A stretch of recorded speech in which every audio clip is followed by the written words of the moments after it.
DJ, Drake May came into this game having an amazing year. You guys picked him off twice, played pretty solid pass coverage against him. So what did you guys, I guess, anticipate to see from him, and how did you execute that? For the most part, we know that he's a quarterback that can air the ball out. He also like to use his feet to run. So that was the game plan. Stop the deep throws, keep the top on coverage, and letting him get out the pocket. He like to get out the pocket once he has nothing, any other reads. So that was the game plan for the most part. And then after the first play, or after the first touchdown, like the 75-yard touchdown pass, obviously coming off the MTSU game where you guys had a few of those long plays, did you guys get a sense like, oh, it's deja vu, like it's happening again, or how did you avoid kind of sinking into that kind of feeling? No, I won't say it was deja vu, but we just went to the sideline, adjusted, fixed what we needed to fix, and it didn't happen after that. DJ, what's the attitude like in the locker room after this is a tough loss, obviously, and I just asked Will the same question. You feel like this group is going to stick together? They're not going to let things kind of fall apart from here? From my perspective, I feel like everyone's going to stay together. There's a lot of good things going on in the locker room. These guys, they fought hard, they played hard. I believe in the guys that I play with that's in the locker room. So the energy was good. DJ, it looked like the two deep passes today were just mental breakdowns where, I know you don't want to single out one of your teammates, but I'm sure you guys worked a lot on that in practice this week after last week.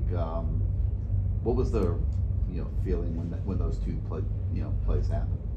There was just miscommunication on the back end for the most part.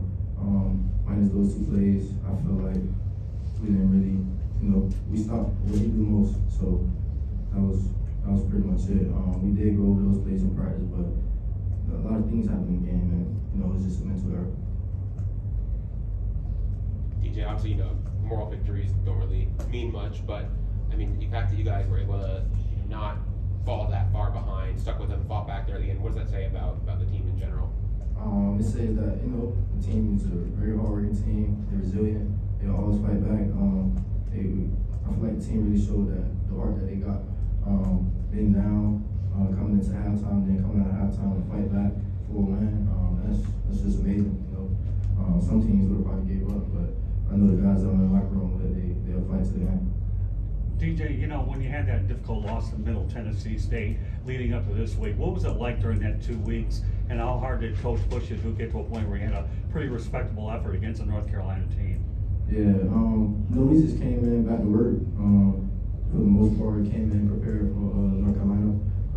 Can't really dwell on the past; it already happened. So we just moved forward this past weekend and kept it going. Couple more. How was Cam Kitchens come along? Obviously, you're one of the older guys. He's his second year. He's leading the INTs and tackles. What's your thoughts on him? Cam, very great player. Very great dude to have behind me in the secondary. Knowing that anything gets behind me or anything happens, I know Cam's there. He got an INT today. He's been playing very well. He's been playing very, very